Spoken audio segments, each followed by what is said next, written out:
Мурда эмне үчүн азанды көзү азиздер айткан, көзү көрбөгөн, көзү жакшы көрбөгөндөр айткан, ошого тапшырышкан азанды. Эмне үчүн десеңиз, мурда айылдарда үйлөр жапыз ылдый болгон, анан бийик үн алыска жетүү максатында мындай атайын торсундардан вишка кылышкан, бийик вишка кылышкан. Ошого чыгып азанчы азан айтат.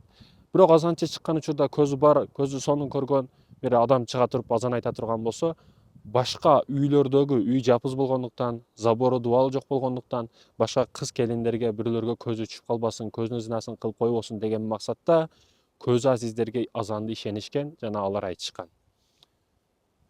Бүгүн эми заман өнүгүп, микрофондор чыгып кетти, эч нерсеге чыгыштын кереги жок, ушундай эле айтабыз, азан бүт дүйнөдө тынымсыз жаңырап турат.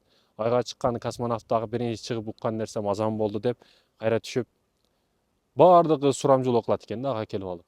Жада калса кээ бир президенттер өзүнүн жеке кабинетине чакырып алып, айга чыгып Кудайды көрдүңбү деген суроону беришкен экен да. Азанды үнүн уктум деп жооп берген экен ошондо. Кээ бир президенттер ошондо, албетте бул жабык мааниде айтып атам, бирок ушул нерсе реал болуп өткөн да.